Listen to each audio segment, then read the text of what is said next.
What's up, everybody? Namaste. Good evening, good morning, good afternoon, wherever you are in the world tuning into this.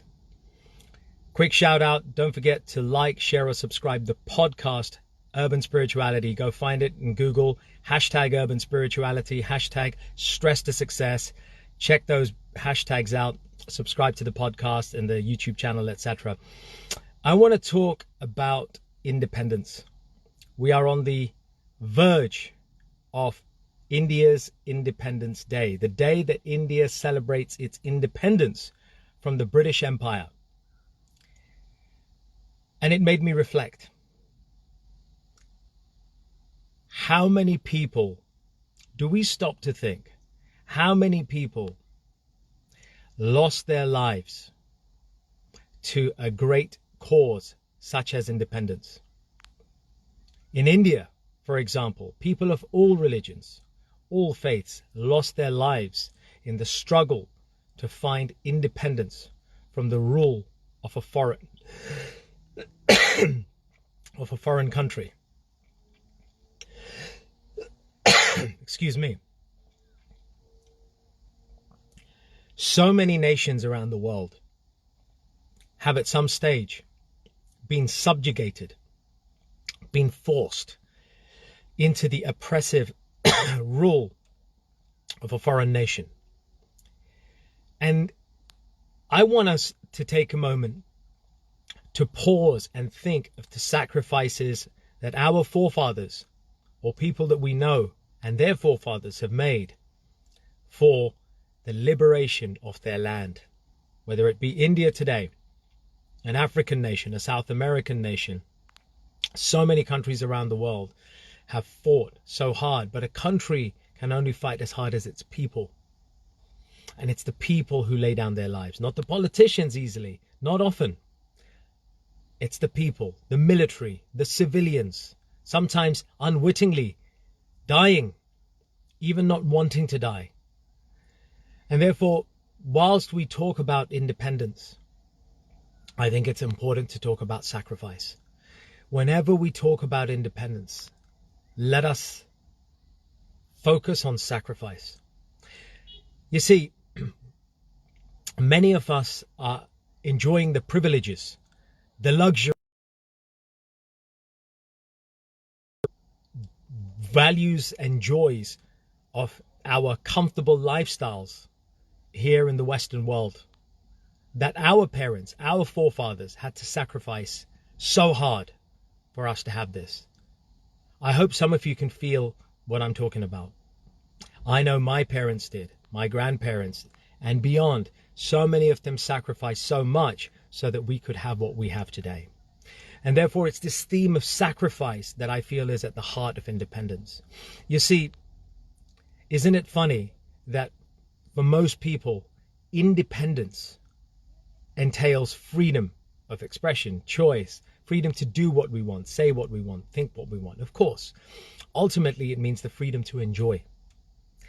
And yet, in this artificially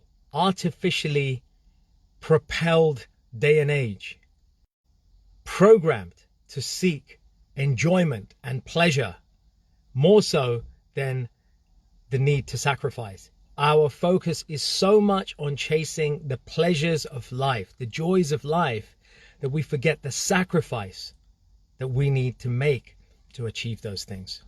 You know, Jim Rohn, a famous coach and mentor to many, said famously, you cannot have the prize without the price. You cannot have the prize without the price. And that price is sacrifice. That price is tolerance. That price is compassion for people around you. That price is courage. That price is giving up things that you may need to in the short term for the longer good. That price is putting other people first.